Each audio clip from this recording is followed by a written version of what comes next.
Once again, I do believe it's important to re-emphasize that as soon as we step into this space, the training has started.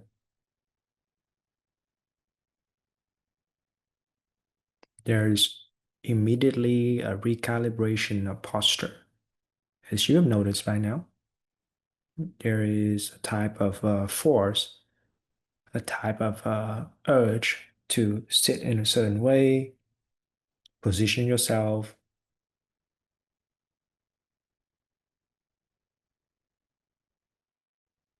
But that also comes with noticing these baggages that we bring.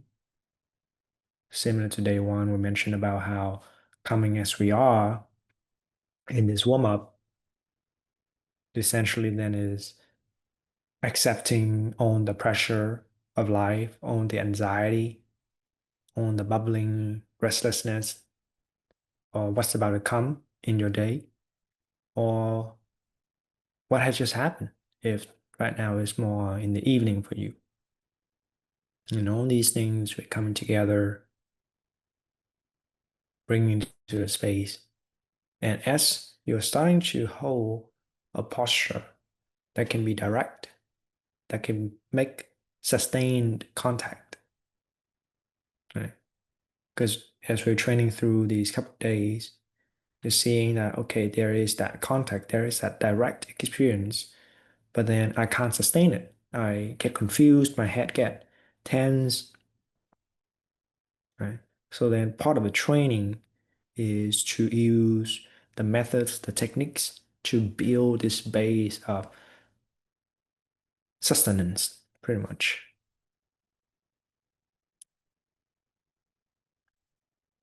And yesterday we were saying about this principle of gathering, principle of allowing emotionalities to come. And then which attitude do we have with it? Do we have to deal with it as if emotionality fundamentally itself is bad? Do we just let it flow and fundamentally take a position of detachment? Do we have to gouge into it and express everything? So the invitation really is to examine what would happen if you tried out those different positions and see it for yourself. And as we take these posture of dignity, these posture of governance, pretty much, you can start to see that, wait, if I have to express every single bad emotions and as I'm living life, there's just this constant also of imprinting of more negative experience. I mean, if you don't eat for 2 days, it's probably going to be very negative. This body is very fragile in that way. There's all the stress that comes with you dealing with your business, with your family, with the people you hold responsibility for. So all these pressures gonna come with just living. So am I just gonna have to expressing like that? Like it's constantly catching up to that debt? How would that end? Or the other way is if I just constantly just so-called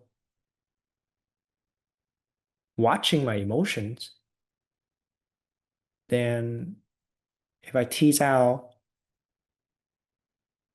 that decision, what would happen to me? What would be the consequence of such an attitude? Hmm.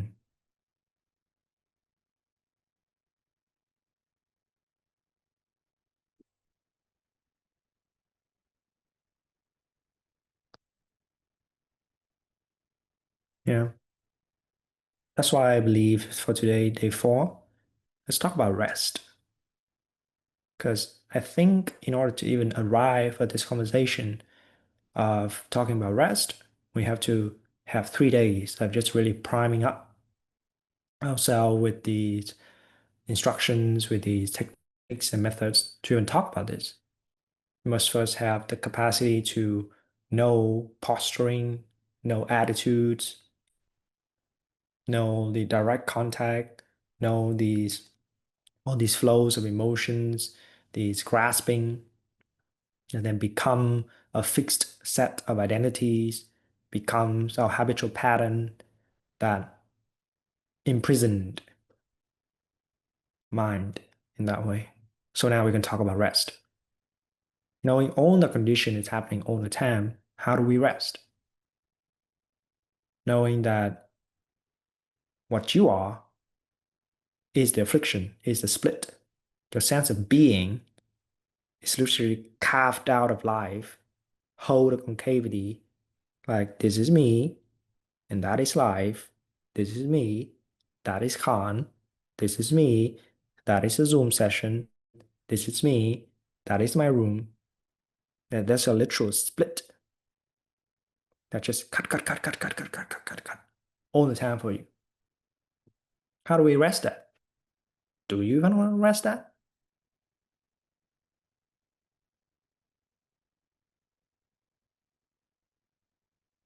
Yeah. This conceit, this position that we take to be ourselves, that we grasp onto, that we say, subject, apprehender, and apprehended everything else. What I know, what I see.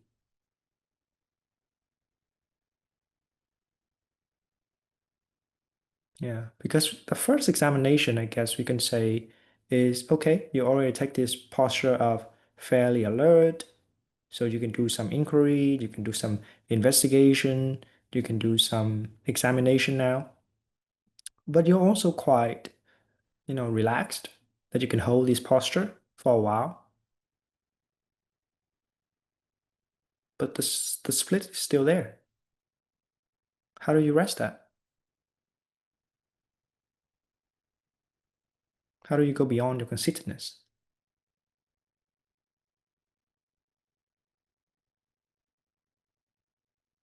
Right? Because if we talk about going beyond this conceitedness, very quickly, if we see the mechanism, we can see that, wait a minute, if I try to go beyond this conceitedness, I am trying to go beyond myself. If even if I succeeded based on whatever, right? Previously, I was very shy and traumatized. Now I'm free. But that's just another position. Huh. Previously, I would say, I am free and I'm liberated. Now I don't care. Wait, that's also another position. I'm just conceited again. Hmm. So the split happens in negative experiences, in positive experiences, and neutral experiences. Huh, what does that mean?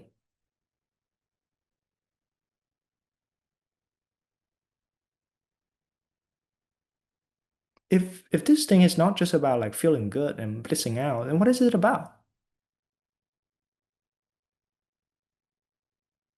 What is the consequence of living a life blissed out?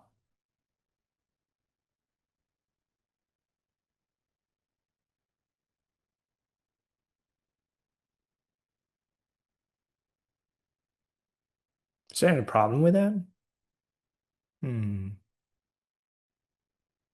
Right. So on this investigation, starting to very quickly facing the totality of your path, what you consider to be the spiritual journey, the path towards liberation, on the hidden contracts that you're signing your life away into these contract, into these, okay, I don't know what's going on. It's probably going to take about 5 years, 10 years. I'm very committed about this. This is my number one interest, my number one passion, my obsession even. This is all I think about. And with that level of commitment, you bring yourself into these trainings. But then there's all these hidden clause in the way that the path unfolds for you. It must be blissed out, or it must be very neutral. I must stay observing all the time. I'm increasingly become more lucid, or it's got to show up in my so-called conventional success. My family dynamic should be getting better. I should be getting more social. Or there is a real secret divine that is right now beyond me, but if I can try really, really hard to squint and I will see it. Or I'm very contracted. When I get very expanded, that is it. Whatever the contract is, right? Just contract upon contract upon contract.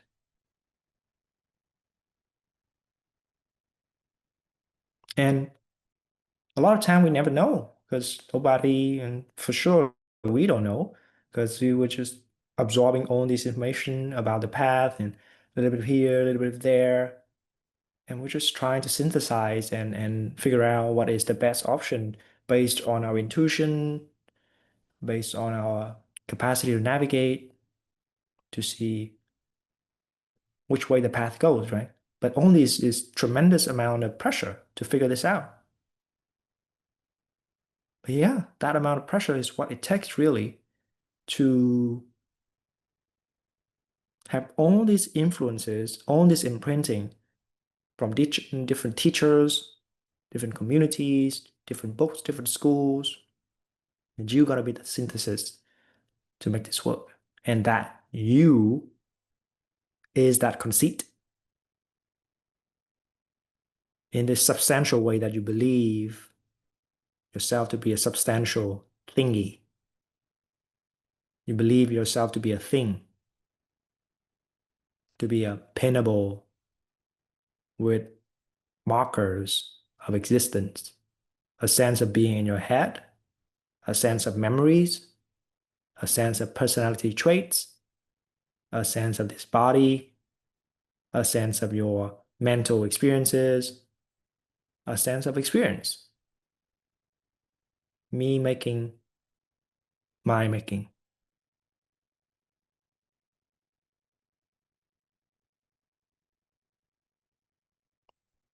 And this conceit then now comes with this restlessness, right? I was saying about how it just feels like a shoes that doesn't really quite fit, and you gotta walk in that all the time. It's just something is just off. Even if you can find a little bit relief just for a little bit moment, and then it's off again, and it's off again.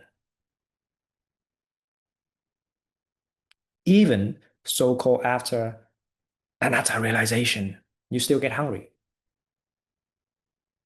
The literal incarnational design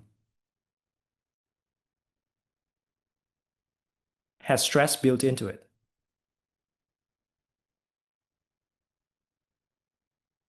has pain built into it. So how do we rest with this? How do we rest with all these causes and conditions that's floating around?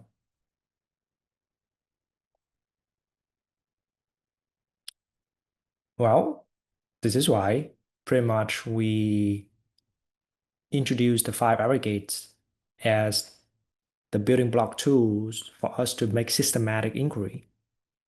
This is why we introduce the elements, the earth, the water, the air, the fire, and then secret element as phases of this routing.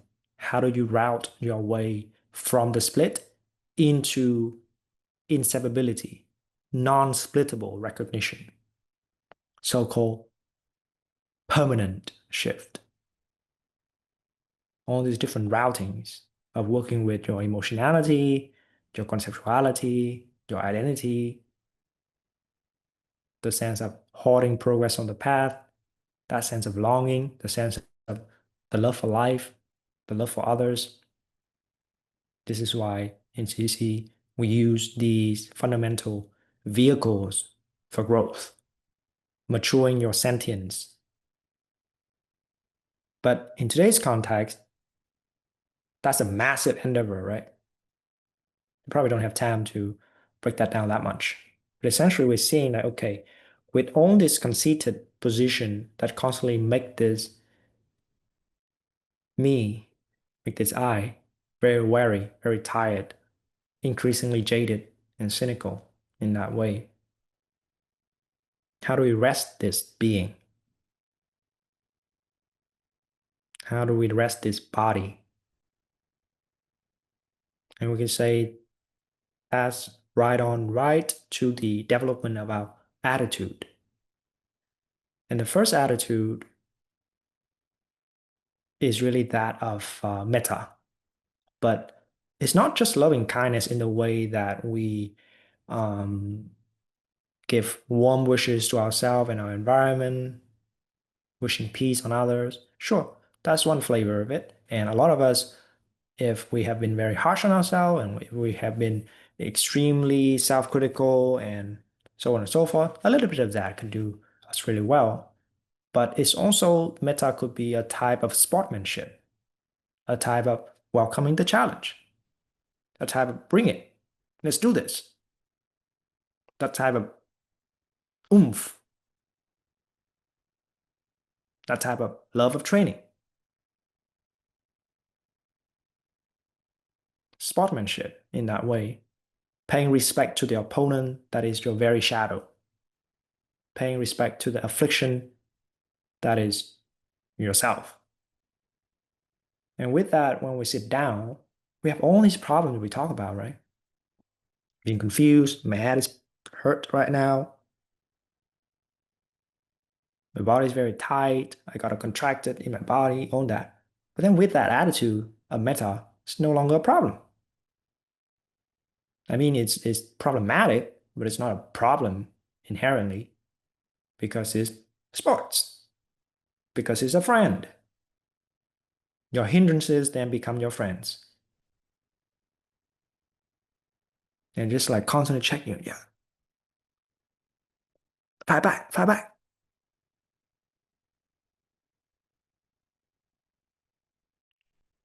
And with that attitude of welcoming with a sportsmanship attitude, then develop and cultivate that into responsiveness, the appropriate response. Yeah. Not necessarily having to deal with in that way, right? Because then that would be not even being sportsman like about the situation, not having meta about it. So this compassion that stems from metta, this karuna, is one way to view it is responsiveness, appropriate responsiveness, dynamic response. How do you properly respond to this situation? Because so often time, what we think of compassion really is just sympathy. That's just a enmeshment of feelings and emotions. Oh, that person feels sad, so you have to feel sad. Do I really have to feel sad that you're feeling sad?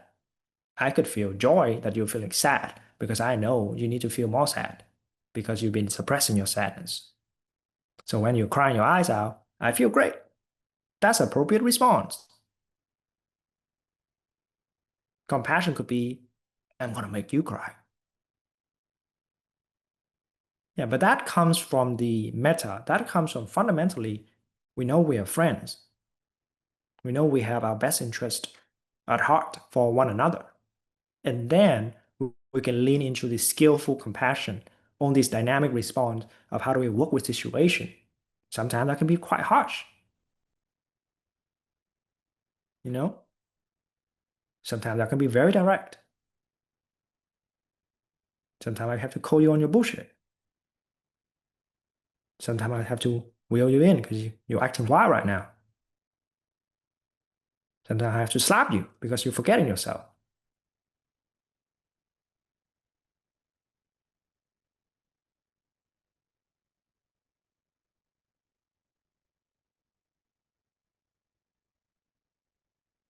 And from that dynamic response, we are also talking about fundamentally flipping the script of how you view the world. Sportsman-like in this way is also how, okay, are you going to convince every single body that like spirituality is great, everyone should do it, blah, blah, blah, blah? That's number one, probably like not even having actual meta for them, actually not seeing them for who and what they are, for their point of the path, for what conditions is at hand. You're just trying to impose and force your conceit on the others. Just trying to impose, impose, impose. Yeah.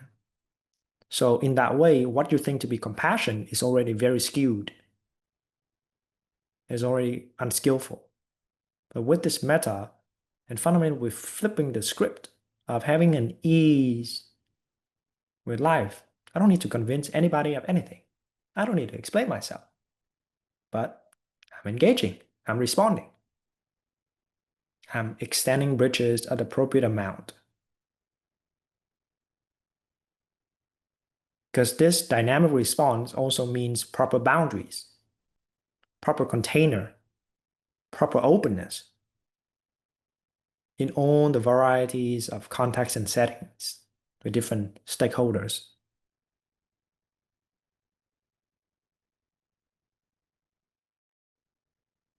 And from this, I believe we have a further evolution, a further maturation of our attitude.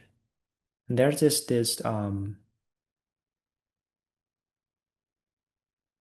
feeling of appreciation. And man, you know that meme? Look at us. Who would have thought? Made it this far.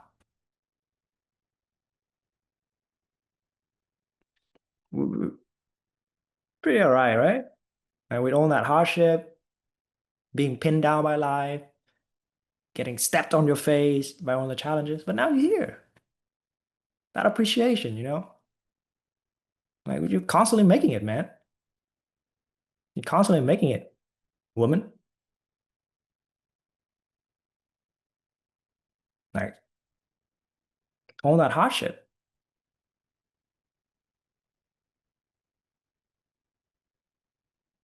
all that difficulties, and you keep going. Oh man, that empathetic joy, right? That responsive appreciation of if I just see you living your life, it feels really good to know that you're still kicking it. It feels really good that you're making progress, that you're being yourself.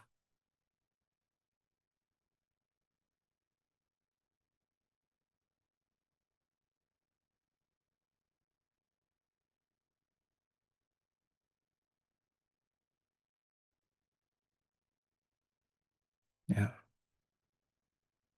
And even further maturation of that is now this attitude of we talk about so much is equanimity, impartiality.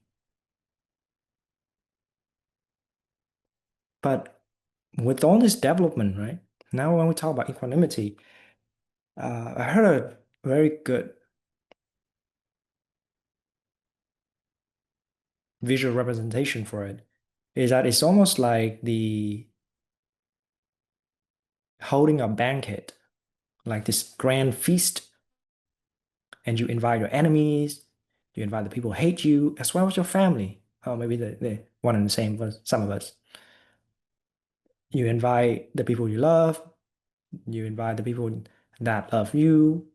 Everyone is welcome. That place of equanimity, that place of generosity, that place of openness.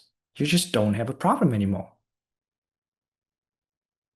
It's a role of a hater to hate. Fine, hate away. And that equanimity is now built by this metta, this sportsmanship, this loving kindness, this attitude of being open to the situation, own the dynamic response, the compassion that knows boundaries, the compassion that knows harshness, appreciation, simple joy, empathetic joy, and now leading up to this grand equanimity, living life at the tip of that pyramid.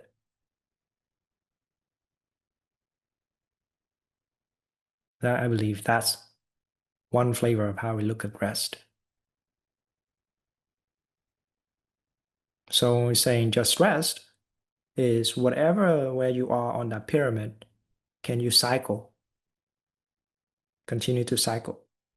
Because when you are at that equanimity point, maybe there is one guy on the banquet in the feast acting out of line, and you feel disconnected, split away, woof, back to metta. In that attitude, knowing a new way to respond. Appreciate that the harmony is getting restored, and then back to living life. So that's the routing that we're going to take today. Simply sitting down with this instruction. Same way of holding the posture, regulating this entire cycle with the breath. So it's just you're not just there to scan your bodies. That's not what we're doing, right? You're not just there to feel into the contracted and try to like expand, yo, bro, expand, please, please. That's not what we're doing. Because if we're doing that, we're not cycling through this pyramid. We are actually not processing. We're actually not recognizing our hostility, our aversion to our moment. We're not having the appropriate response. We're not holding a fundamental friendliness attitude, a fundamental appreciative attitude in that way. And for sure, we're not equanimous. So let's do this.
unhealed wounds, skeleton in the closet, dark secrets.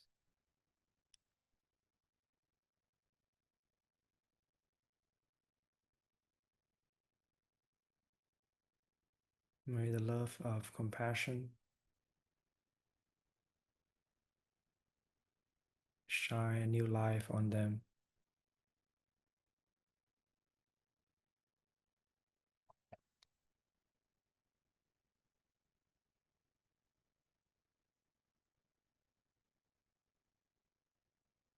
May your life be made anew.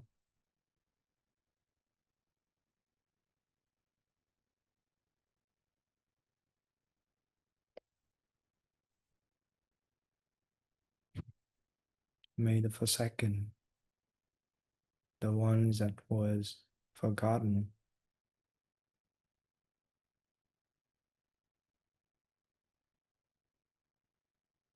may they come home.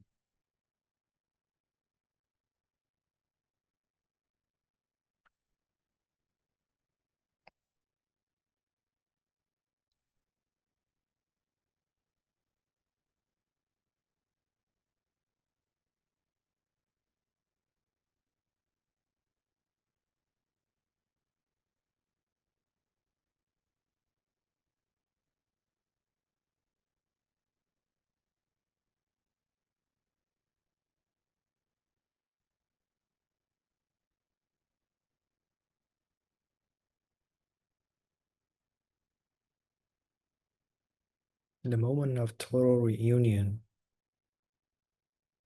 in the moment of total reunion,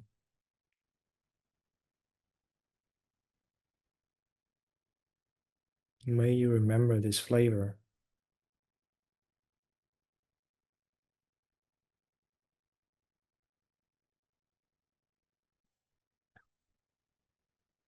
May this act as your North Star to guide you further on the way to the shore of inseparability.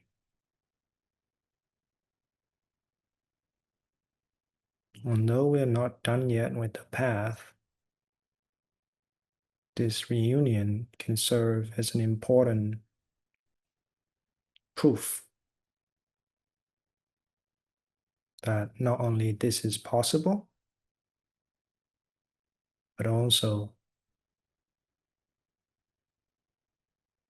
I want to accomplish it.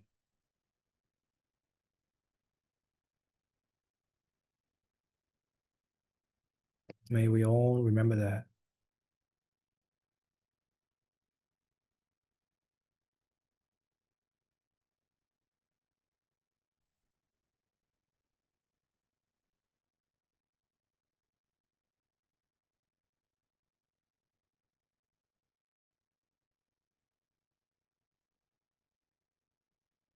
When I face the darkest part of my soul,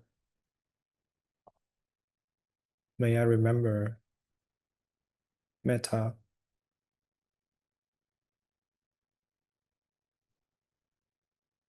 compassion, joy, and upekkha.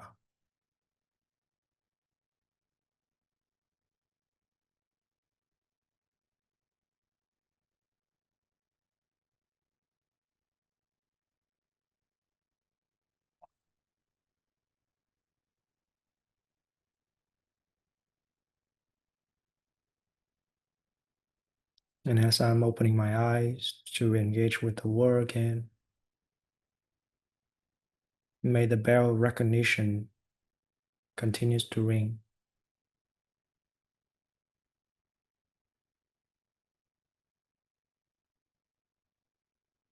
And may these friends on the path will be my eyes and ears when I'm blind and deaf.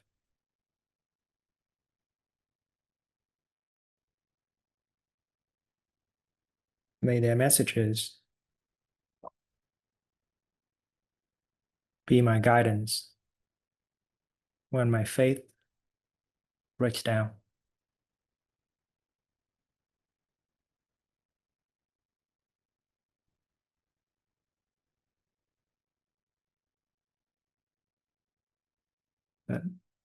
Thank you for training with me on day 4.